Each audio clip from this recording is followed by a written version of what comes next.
Boa noite. Hoje eu vou convidar aqui para um bate-papo com a fonoaudióloga Cíntia Cardoso. A Cíntia, ela é especialista em audiologia e tem uma experiência bastante grande em duas maternidades do Rio de Janeiro com o teste da orelhinha.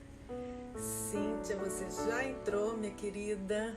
Então, aceite aí, por favor, o meu convite.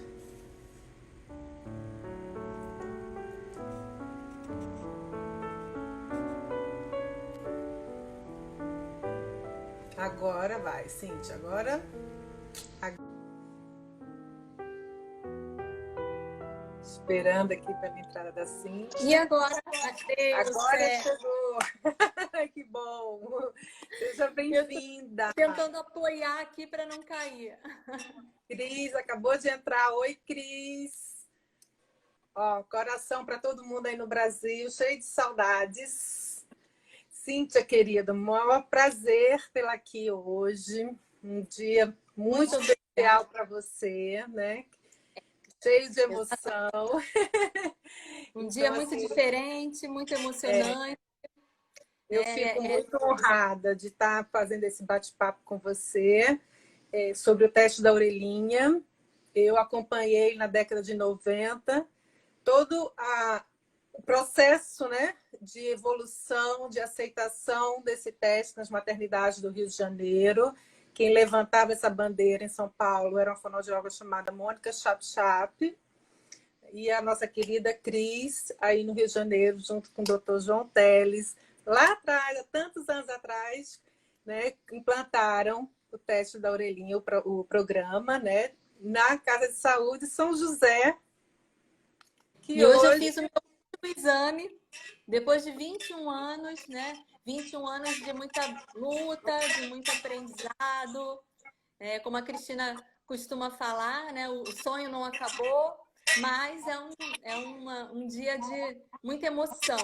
E eu achei muito interessante você me convidar justamente hoje para falar sobre triagem auditiva neonatal, né? Exato. Que foi o começo de tudo para mim também, né? Eu era recém-formada. Ai, eu me lembro. Então, já que você falou aí de triagem auditiva do neonatal, esse seria o nome mais apropriado para o teste da orelhinha ou teria um outro nome mais científico, digamos? O nome técnico, né, é exame de emissão otoacústica. E é importante a gente fazer essa correlação, a gente explicar, né, citar o nome, porque não é uma dúvida só dos pais, só dos familiares. Existem profissionais também que têm essa dúvida. Será que o teste da orelhinha é o exame de emissão com alguma outra técnica? Ou tem algum outro nome? Então, é importante a capacitação dos profissionais, né? A informação de que existe um nome técnico, né? Que é um exame de fácil, né? Aplicação, mas é um exame que você precisa conhecer, você precisa estudar, saber analisar com gráfico. Ele não é simplesmente um exame passe e falha, né? Ele tem outras. Você me pediu para colocar no modo avião, né, Gigi? Deixa eu Não, agora você não vai botar mais nada, agora você vai não deixar consigo. Não tem problema. Olha só, Cíntia, lá no início, né, da implementação do programa de triagem auditiva neonatal, que se chamava-se TAN, né? Triagem auditiva neonatal, porque existiam critérios em que essa criança se enquadraria ou não para passar por essa avaliação. Depois ela passou para ser TANU, né? Triagem auditiva neonatal universal. Você pode explicar o que seria isso? Sim.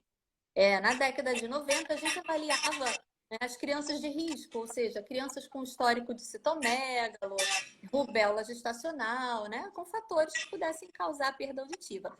E hoje a gente sabe que existe uma prevalência muito grande de perdas de origem genética, né? Então, o avanço de tecnologia de equipamento, o conhecimento dessas crianças fez com que a gente visse a necessidade de avaliar todos os bebês, né? Isso quer dizer que se a gente não avalia todos, a gente perde aproximadamente 50% das crianças com perda auditiva, né? Que é mais ou menos o percentual de crianças sem fatores de risco com perdas de origem genética. Então, então, o bebê nasceu, ele vai passar pela triagem auditiva. Ele precisa passar pela triagem auditiva. O médico ainda tem que fazer essa solicitação ou não? Já faz parte do protocolo? Já, em muitas maternidades nas que eu trabalho, principalmente, né, eu estou vendo de perto, eu já não preciso dessa solicitação. Já é algo que está muito internalizado, né? Os pais já sabem que eles têm que fazer a triagem auditiva neonatal. Né? Não necessariamente eles sabem o nome, né? A emissão otoacústica, conhecem mais como teste da orelhinha, mas eles sabem que eles precisam passar por uma avaliação auditiva. Então, eu já não tenho mais problemas com essa solicitação médica, né? E já é uma lei? Já é uma lei? Sim, né? Lei federal, desde 2010. Né? A gente tem aqui no Rio, a gente tem lei municipal desde 2012, 2002, desculpa, e a gente tem a lei federal de 2010. Então, todas as maternidades públicas e privadas têm que ter o seu setor de triagem auditiva neonatal universal. O Fábio aqui está dizendo que, infelizmente, muitas maternidades não realizam teste. E aí, o que os pais devem fazer naquelas maternidades que não realizam?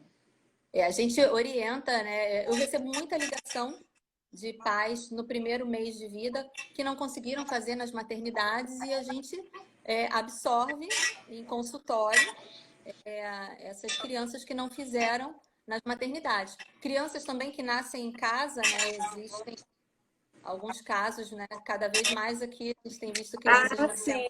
Isso que eu ia te perguntar, para as crianças que não nascem na maternidade, né? Tá muito, eu até tenho uma sobrinha que nasceu em casa, filha de amigos. Como é que eles devem proceder? Tem que esperar o pedido médico?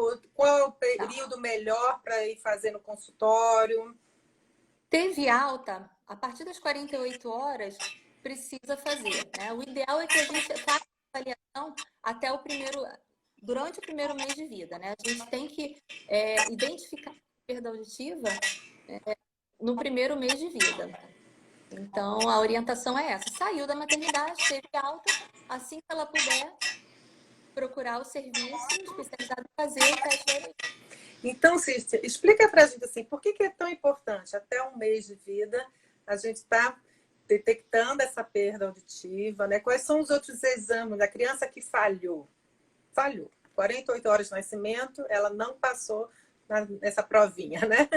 Então, o que os pais têm que fazer para, né, fechar esse diagnóstico? E conta para a gente quais são os benefícios, não só para o bebê, mas como para a família, né? De estar fazendo esse diagnóstico cada vez mais cedo.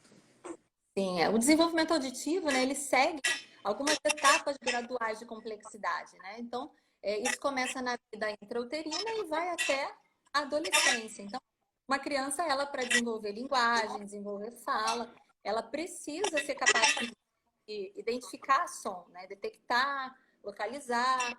E isso vai fazer com que ela desenvolva todo o processamento cognição, né? Então, e a gente utilizar a plasticidade cerebral. Então, quanto mais cedo a gente detecta a perda auditiva, mais cedo a gente começa a intervenção, né? Evitando esse atraso, né?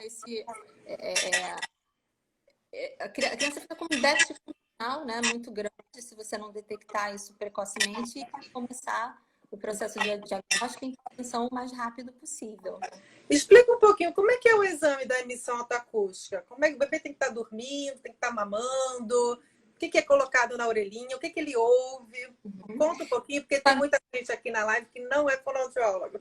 É verdade, eu tenho umas amigas que estão aí também que não são da área. É um equipamento, né? Tem uma sonda, um fone miniaturizado. Ele envia o sinal acústico, né? Frequências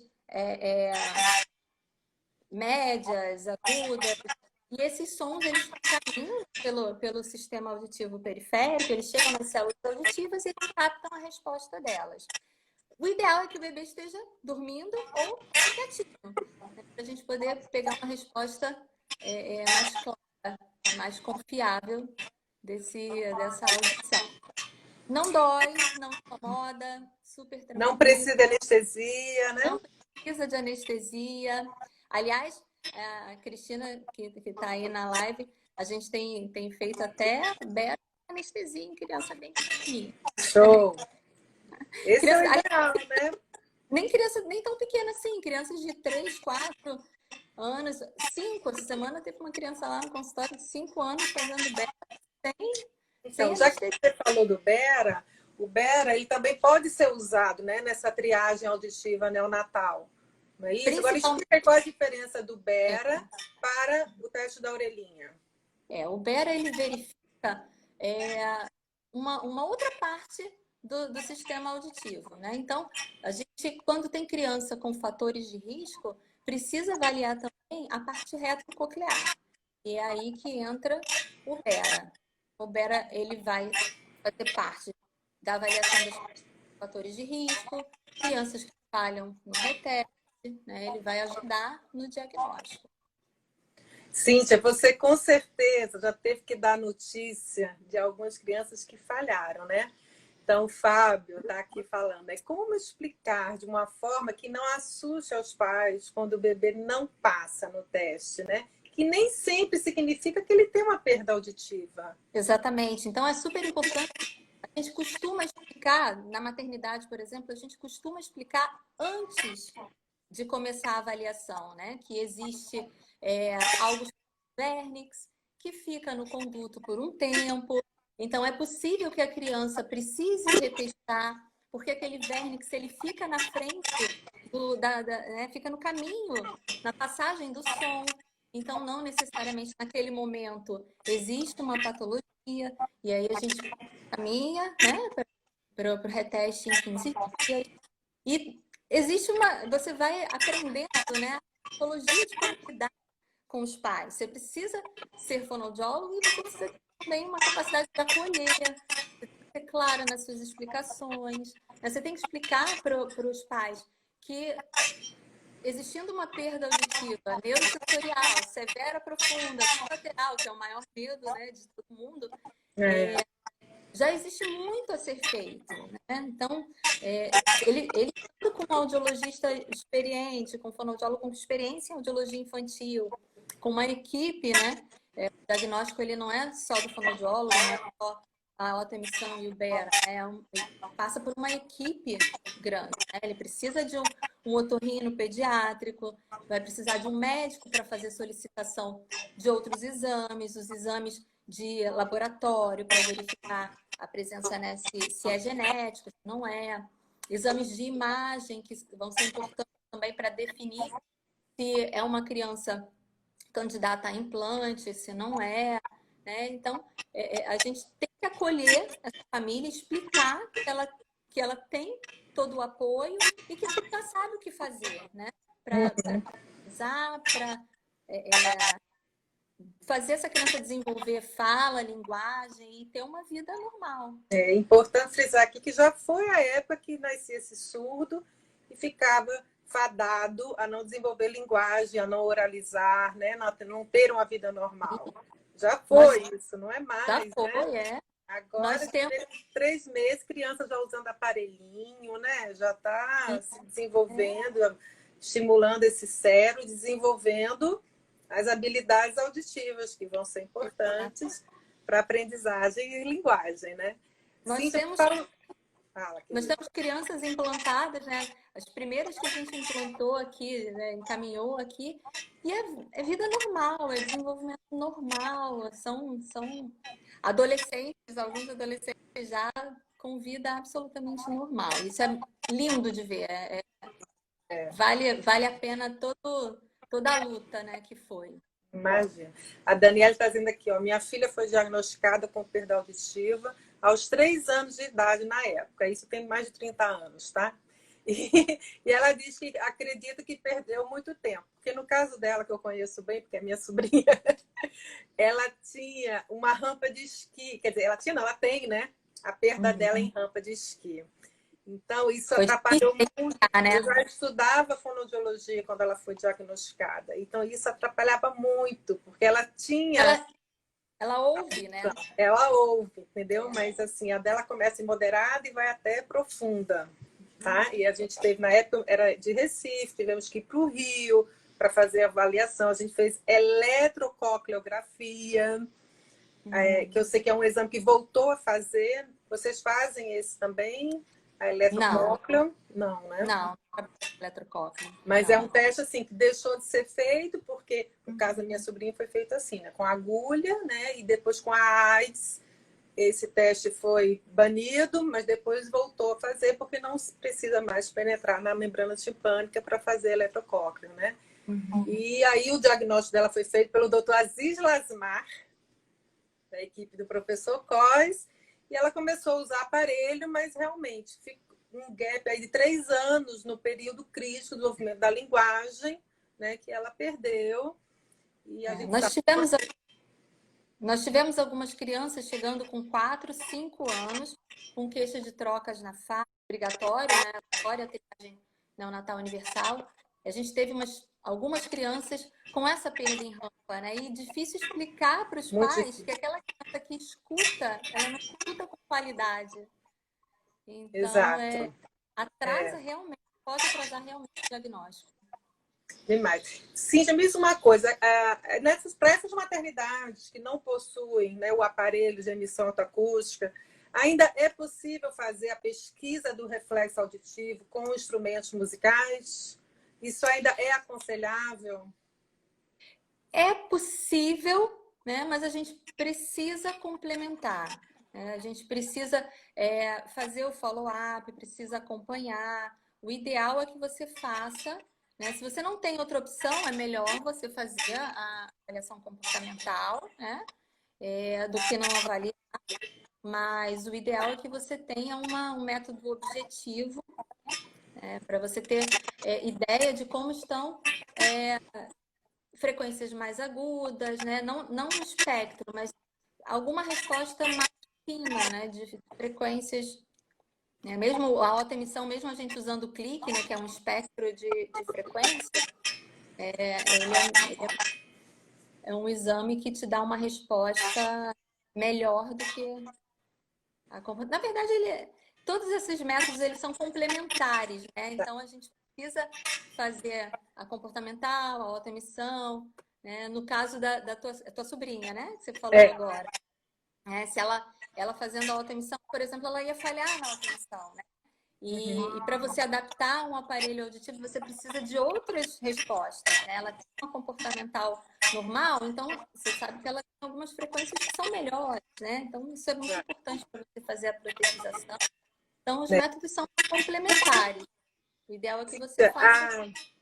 A causa da Larissa, a gente nunca soube, tá? Mas a gente suspeita que ela tenha tido anóxia, porque o Apgar dela foi 6.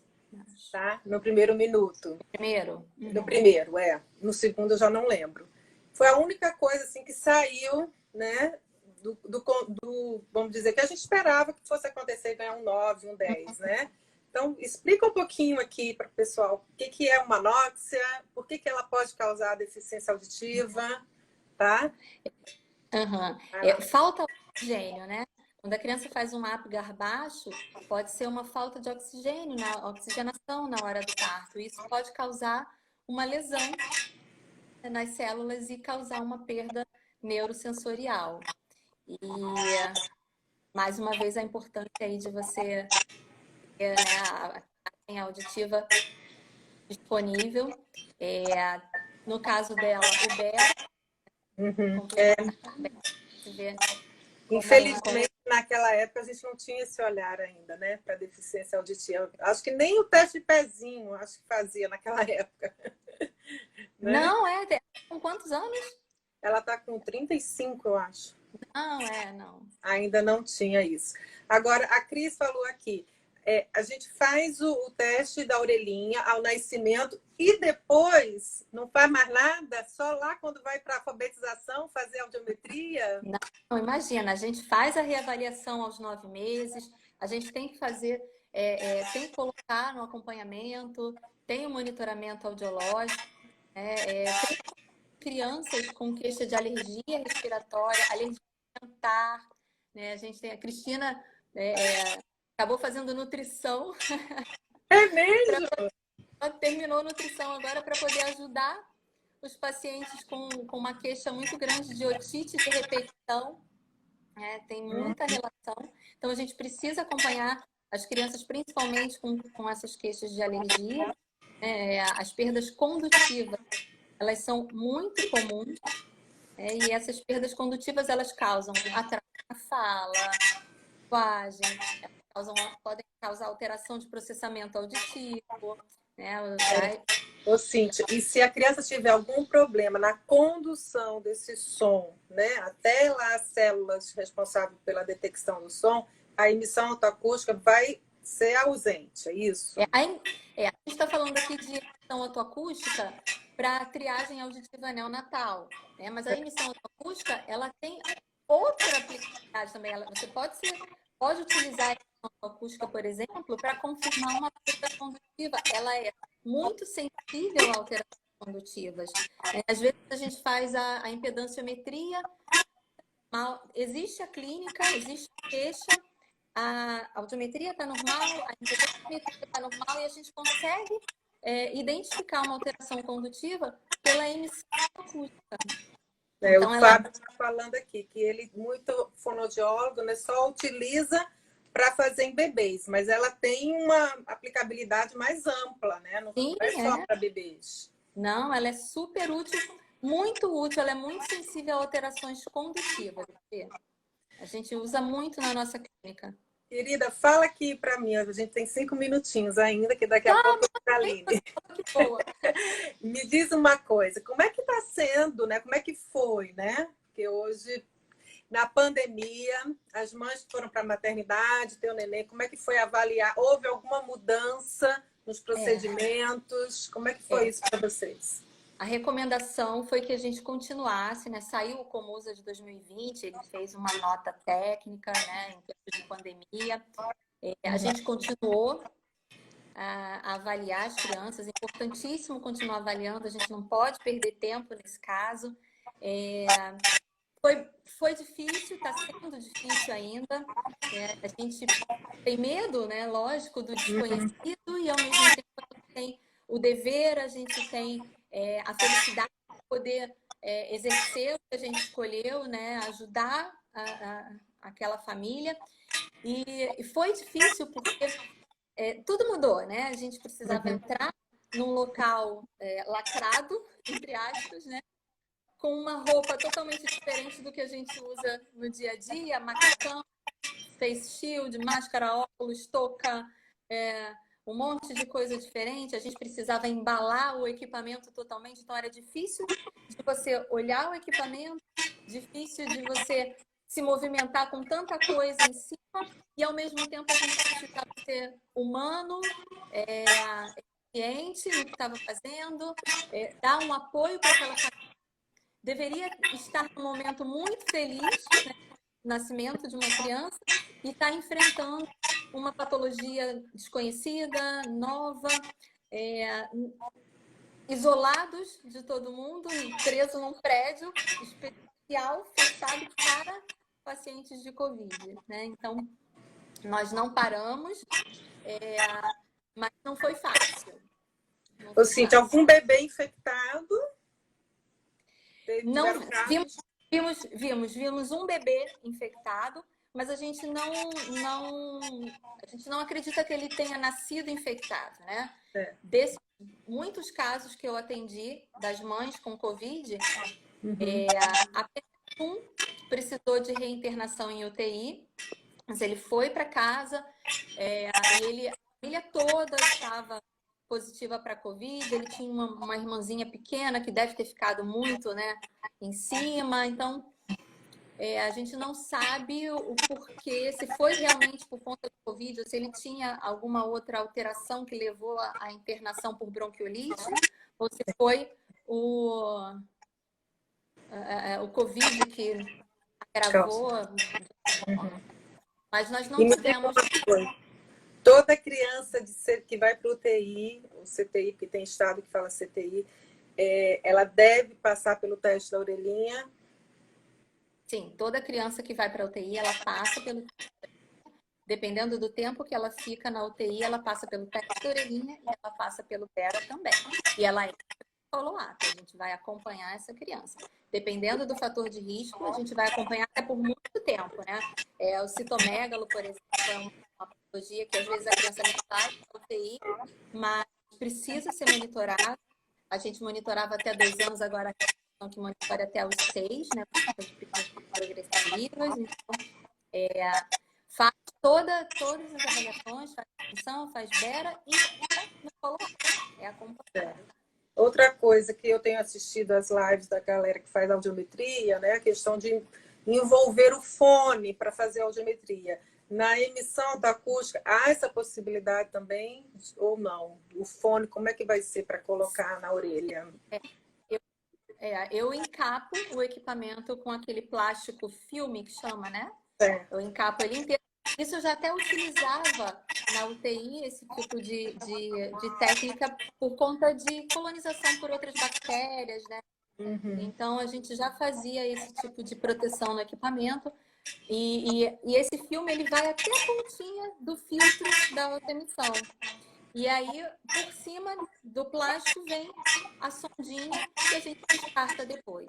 Certo. A Cláudia aqui, vitoriana, que eu conheço há anos. Que delícia, minha Cláudia. Ela é uma fofa, Claudinha. Ela está perguntando aqui, todas as crianças infectadas com Covid-19 fazem imediatamente o teste da orelhinha ou aguardam alta hospitalar?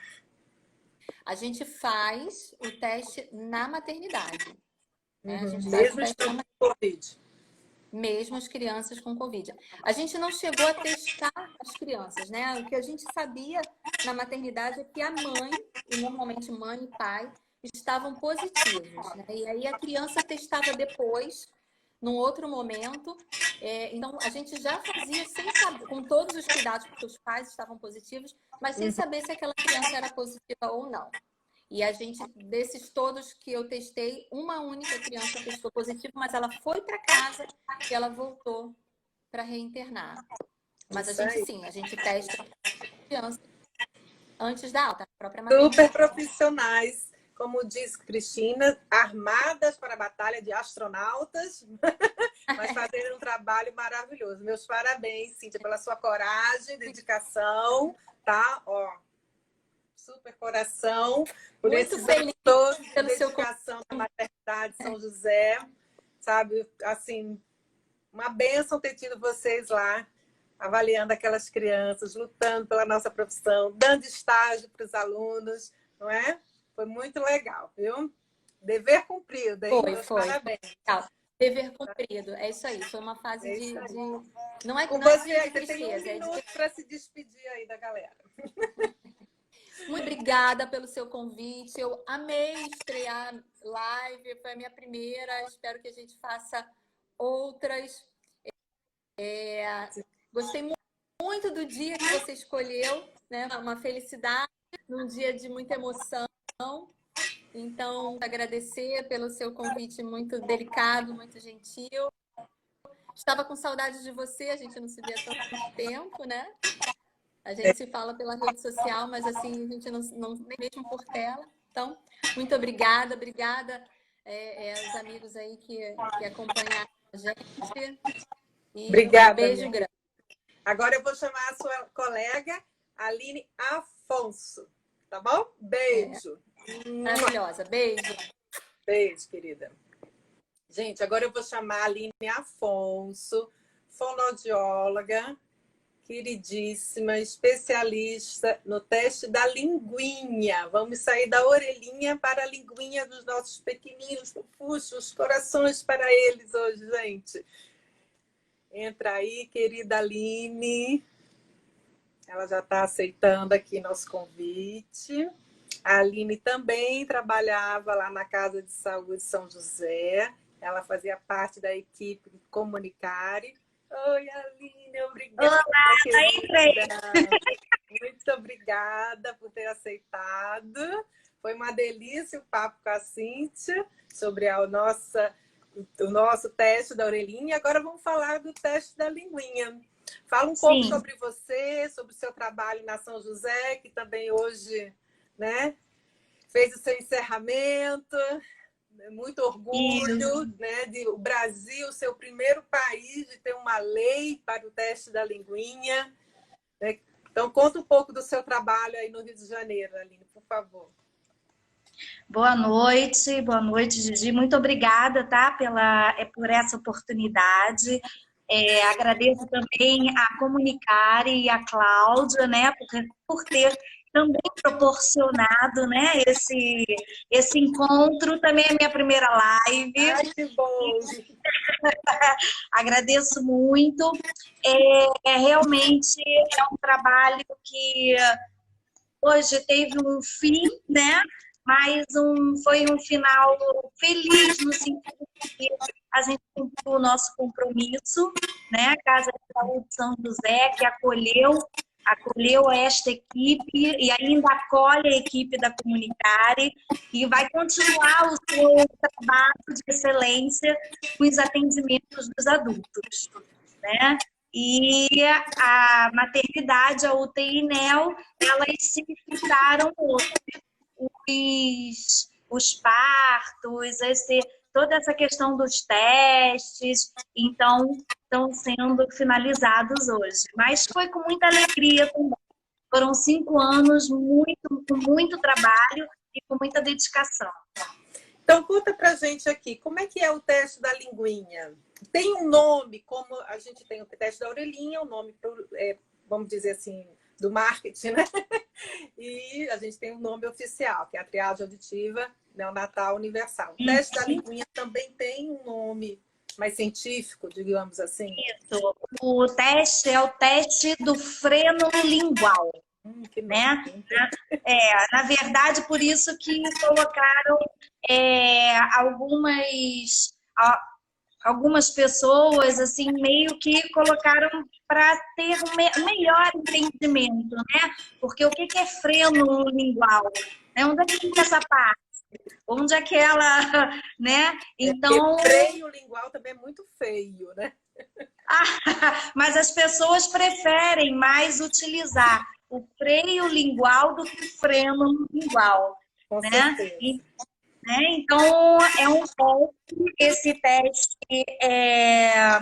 esse teste, desde 2014, ele é permitido, né, por lei, a todos os hospitais e maternidades públicas e privadas fazer esse teste. Então, conta aí, como é que ele é feito? É só o fonoaudiólogo que pode fazer ou algum outro profissional? Não, esse teste, ele é feito por toda aquela parte do primeiro contato do bebê com o pediatra, né?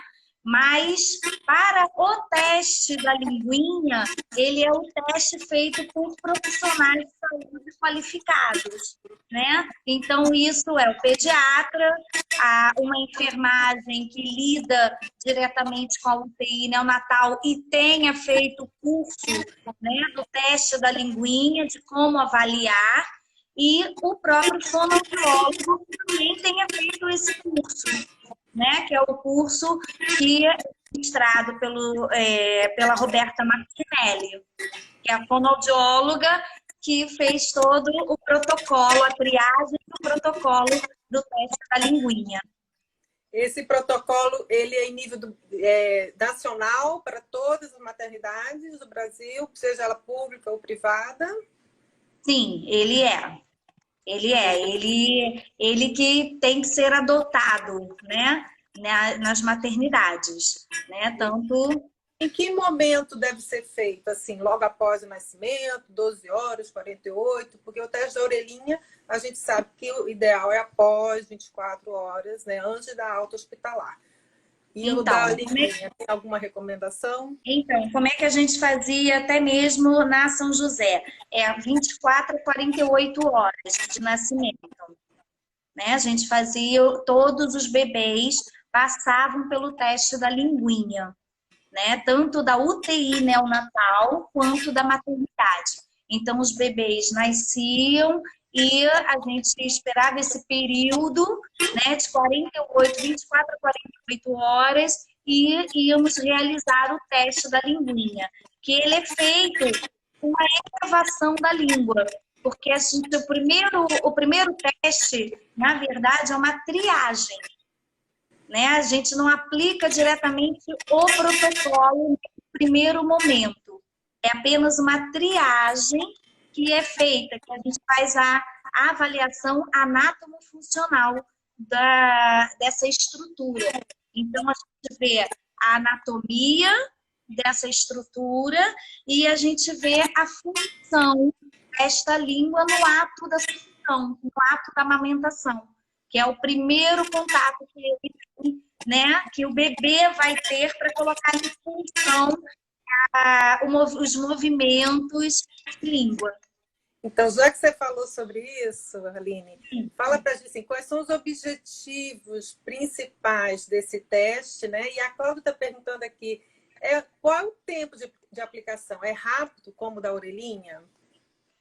Isso, o teste é rápido, não dói, né? Também não dói, porque é apenas uma elevação que a gente faz da língua para poder avaliar esse aspecto anatomo-funcional. Né? E a gente faz esse teste nessas primeiras 48 horas e depois a gente começa a amamentação. Tendo uma normalidade, muito bom. Ele continua, né, com a sua amamentação. E não tendo alterado, a gente já pode fazer e faz uma orientação, uma intervenção.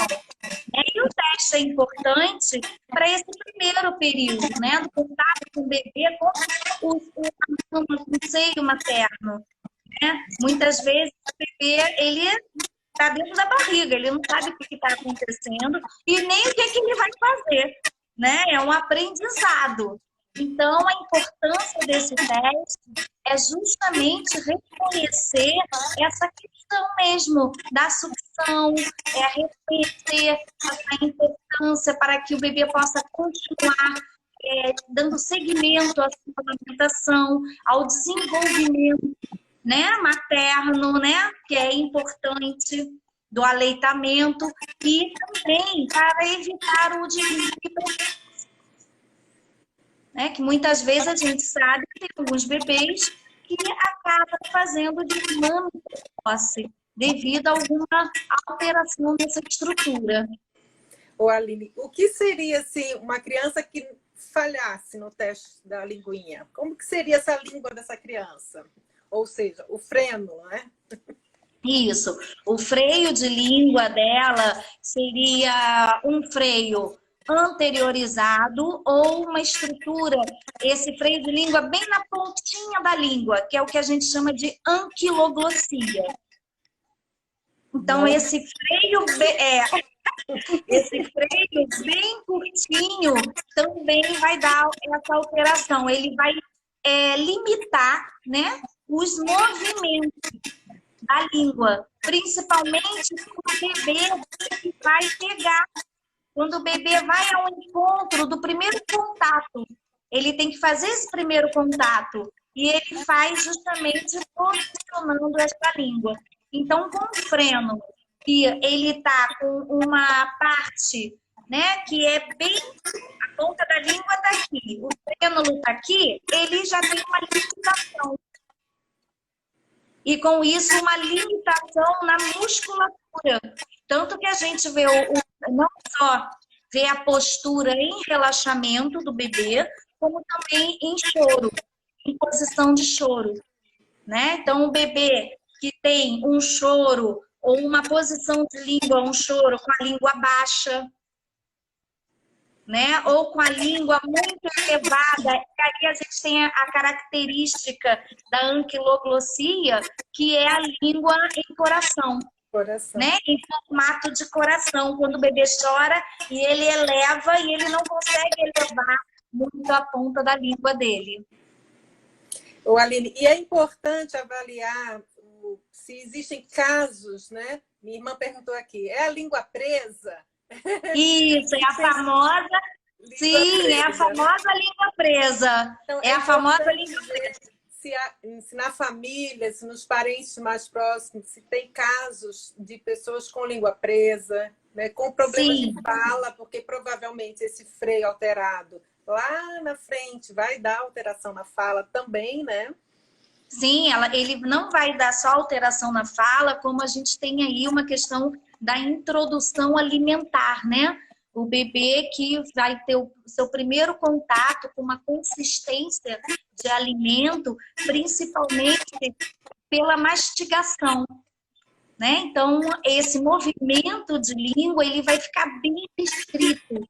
Então, podendo a criança ter engasgo, podendo a criança não ter um desenvolvimento, vamos dizer assim, um desenvolvimento completo ou do processo da mastigação.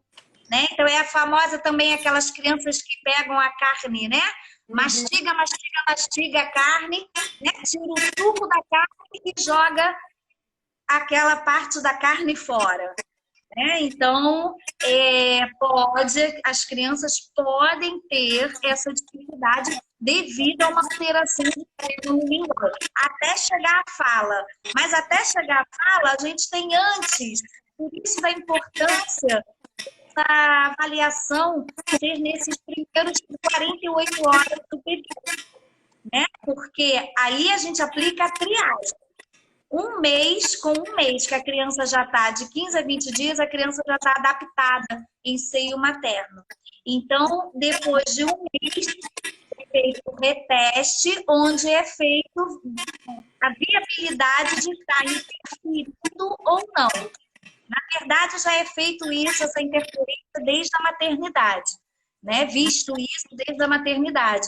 Que aí a gente começa a indicar para o pediatra, né? O que está acontecendo, qual é a importância, aquela mãe não está conseguindo porque aquele bebê não consegue fazer uma pega, o bebê não consegue sustentar a amamentação. Então, torna-se um bebê irritado, a mãe também fica muito apreensiva. Né? Eu aqui nos Estados Unidos, eu tenho acompanhado muitos casos, Aline, porque aqui não é feito o teste da linguinha, Aline. Você acredita? Isso, é muito difícil, né? Eu participo de um grupo de mães que tem mais de 8 mil mães. Todo dia tem relatos sobre recém-nascidos ou bebês que não comem bem, que não se alimentam. E agora, aí como eu começo a falar, o que tem me mandado de inbox, eu até tenho passado para você, né? A quantidade de mães com dúvidas, né, sobre esse freio lingual, sobre essa pega. A minha irmã está perguntando aqui, né? Acho que foi minha irmã e a Cris perguntou aqui agora, né? Que se o freio alterado, ele racha o seio da mãe, né? Isso pode acontecer. Isso, ele pode acontecer e amassar, né? Ele fazer uma sucção de amassamento, não tem uma sucção. Ele fazer um amassamento e esse atrito ir provocando dor na mãe. Provoca dor, provoca as fissuras, as lesões, né? E fora isso, ainda leva o bebê a uma dificuldade, até mesmo de ganho de peso. Né? Por que o bebê não ganha peso? Exato. E aí, sabe o que está acontecendo, Aline? Já começam a dizer que a criança já tem transtorno sensorial. Aí aqui nos Estados Unidos, você sabe, tudo é autismo, né? Então, eles já levam para esse lado antes de pesquisar, né, essa parte anterior aí. Então, aqui tudo se caminha para isso. Mas eu acredito que, assim como o teste da orelhinha, que as fonoaudiólogas da minha época, da Cristina, a gente batalhou tanto para que isso passasse a ser, né? E o Fábio que falou que ainda tem maternidade no Brasil que ainda não faz. Eu acho que com o tempo, com a conscientização, né, dos médicos, dos fonoaudiólogos, né, de TO, de toda a equipe, né? A enfermagem que lida com o bebê, eu acho que aos pouquinhos esses conceitos, né, vão começar a ficar mais fortes, mais presentes. Isso. Porque a gente hoje em dia a gente encontra muita dificuldade, né? E essa dificuldade da criança, a gente vê uma mãe sofrendo, a gente vê um bebê também sofrendo, porque não consegue fazer algo que é tão bonito, né? Que é a amamentação, e é bem fisiológico, né? Então não consegue, esse contato mãe-bebê fica bem difícil, né? Fica complicado. É uma frustração, né? É uma frustração. Às vezes a gente fala com algumas mães que, olha, o meu primeiro filho não conseguiu, o meu primeiro filho não foi. E aí, depois de um bom tempo, depois de um ano, 2 anos, é feito o piquezinho, que é o famoso a frenotomia, né? Que é o famoso pique do freio de língua. Mas é importante, por isso é importante fazer esse diagnóstico precoce. Né? É importante também saber que a frenectomia, né, não é dolorosa para o bebê, né? Não, não é dolorosa. Por quê? Porque o freio de língua, essa película, na verdade, ela não é vascularizada. Então, quando ele é feito de uma maneira precoce, o bebê logo, no primeiro momento, o bebê já vai para o seio materno. Só que aí que também tem a importância da intervenção fonoaudiológica nesse momento. Né? Nesse momento de que fez o freio de língua e resolveu? Não.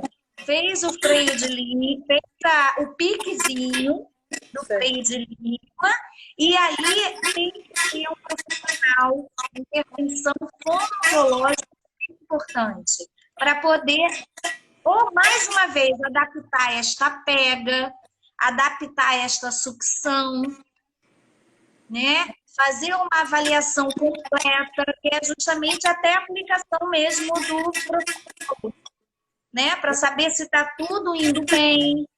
A Cláudia Vitoriano perguntou aqui, como é que vocês fazem esse planejamento do retorno, né? Avaliou, e aí como é que é feito esse planejamento do retorno? É feito um reteste, né? Na verdade, os pediatras, eles ficam em observação nesse período de amamentação, né? Eles ficam observando, né? Ah, tá ganhando peso, não tá, vamos chamar de novo o profissional para fazer a avaliação, para saber como é que está esse acompanhamento, fazer um acompanhamento mais direto da amamentação, desse aleitamento, e aí sim, definir que precisa ser feito a frenotomia, né? E aí é marcado o reteste para que possa ver o desenvolvimento. Certo. Aline, e qual é o profissional que faz o pique de língua aí no Brasil? É o odonto e médicos, né? O cirurgião é feito, pode fazer, e o odonto. O odonto, dentista, né? A minha irmã, tadinha, acho que essa live foi as duas, porque ela tem 2 filhas, né? A primeira live foi para mais velha, a segunda foi para a caçula, ela tá dizendo. Meu neto fez uma intervenção com 1 mês de nascido, aquele caso que eu te contei. Hoje ele tem 3 anos e nota uma dificuldade leve na fala. Essa dificuldade nessa idade é normal ou tem a ver com isso, com essa questão do freio dele, que ele demorou, ele só foi fazer com 1 mês? Não, pode ser por conta até desse desenvolvimento. O que a gente explica para os pais é o quê? Existe uma alteração? Existe. Então, essa alteração, ela tem que ser acompanhada. Se ele não quer fazer de imediato a frenotomia, que muitos acabam não fazendo de imediato e esperam um pouco mais para fazer essa frenotomia, né? Então, a criança já adotou comportamentos aí, já adaptou comportamentos aí, já, né? Então, ele precisa fazer justamente o quê? Ele precisa de uma avaliação fonoaudiológica para saber se realmente está interferindo na questão da fala dele, né? Porque já se passou, ele tem 3 anos, né? Já se passou um tempo, né? Ele sabe que a produção de fonemas, principalmente os anteriores, que são os mais prejudicados quando o freio de língua atrapalha. Fala, né? qual é aí para a galera que não é fono, Aline. Ah, sim! O S, o som do S, o Z, né? O T, o T, onde nós posicionamos a língua levemente, o R brando, né? O R da barata, né? Então, são fonemas que requer um trabalho de postura de anteriorização de língua. Né? E com freno, muitas vezes, curto ou ainda alterado, a criança ainda vai interpor. Então, é aquele da famosa mesmo, da linguinha, de falar sapato, né? De falar sapato, de... né? Dedo, botar a língua toda para fora. O L faz assim, lá. E ainda mais o cebolinha, o famoso cebolinha, né? O famoso cebolinha, palede, porque não consegue fazer uma vibração, nem que seja breve, desse freio da língua e sendo atrapalhada por freio de língua. Então é importante. A Cláudia está perguntando aqui como é que está a relação fono e pediatra, né? Com relação ao teste da linguinha. Já está melhor? Então, já está mais bem aceita? A aceitação já está melhor. A aceitação, porque eu acredito que eles estão vendo na prática. Né? Aquele bebê que não consegue ser amamentado, aquele bebê que não consegue, muitas vezes, ganhar um peso, né? Aquele bebê que não consegue, então eles já estão sendo mais maleáveis e flexíveis nesse sentido. De procurar, de pedir a sua avaliação, de você ajudar a fazer uma conduta com a mãe, entendeu? De acompanhar. Então, é importante. Ali, depois que o bebê faz o pique de língua, tá? Existe algum cuidado que os pais têm que fazer, né? Ou só o próprio movimento de mamar, de sugar, ele já vai começar a desenvolver aí essa musculatura lingual, vai dar essa mobilidade, esse tônus? Então, foi como eu falei antes, não basta só fazer a frenotomia e achar que está resolvido, principalmente no período da amamentação. Né? Por quê? Porque existe a pega, existe a postura. Então, essa mãe tem que procurar um profissional que seja, né, o melhor profissional para isso é o fonoaudiólogo. Mas hoje, a gente sabe que existe, né, os consultores de amamentação, né? Tem, né? E que fazem esse trabalho de postura, esse trabalho de pega do bebê, né? Que trabalham um trabalho mais especializado, né? Mas se tratando de uma frenotomia, eu sugiro que seja um fonoaudiólogo nesse momento, né? Porque é um procedimento complicado. Certo, Aline. E como é que foi o atendimento nesse período aí de pandemia, nesses últimos meses, lá na Casa de Saúde São José? Conta então, nós continuamos com todo o protocolo de proteção, né? Nós continuamos a realizar os testes da linguinha. Isso não prejudicou nesse sentido, de você, porque não requer uma aparelhagem, né? Requer apenas o profissional que vai fazer a sua proteção, que vai entrar de uma forma harmoniosa com os protocolos de proteção e realizar o teste, né? Principalmente nos bebês também que estavam ali e que tinha ainda essa questão da amamentação com uma mãe com Covid, né? Como é que seria feito, se a gente ainda tinha tem ainda. Hoje a gente sabe que não há uma transmissão do leite materno, né? Que a transmissão do Covid é pelo contato. Então, essa mãe, até mesmo com Covid, ela amamentava o filho dela também com as medidas de proteção, com a máscara, né? Então, não tinha, com toda a asepsia. E agora, aonde que as grávidas do Rio de Janeiro te encontram, Aline? Então, atendimento domiciliar, né? O atendimento domiciliar é que agora vou continuar, né? Por esse ramo, né? Que é o do teste. É possível fazer avaliação online? É um pouco complicado. Você vai fazer aí apenas uma questão de anatomia. Você vai olhar. Mas o importante é você complementar essa avaliação com a presencial, né? Que é você estar presente para avaliar mesmo essa questão que é a função do bebê. Da língua, né? Isso, que é a função do bebê, exatamente. Porque senão, só olhar, porque o que acontece, Gigi? Muitas vezes a gente vê uma criança com um plênulo de língua alterado e ele não apresenta nenhum problema de amamentação. Porque a anatomia da mãe também ajuda. A mama da mãe também ajuda. E você vê como aquele caso que você mostrou, crianças que com fio de língua normal, gritos normais, sem alteração nenhuma, com uma dificuldade de manter uma amamentação. Aline, olha só, nós temos 30 segundos para se despedir. Meu amor, muito obrigada. Eu queria brincar com você. Foi rapidíssimo, mas foi muito bom. Muito obrigada, 1000 vezes.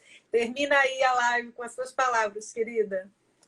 Obrigada a todos. Mais uma vez, obrigada a Comunicare, obrigada a Cláudia por essa oportunidade, obrigada a você. Fiquei muito feliz com o convite, né? E vale a pena a gente falar.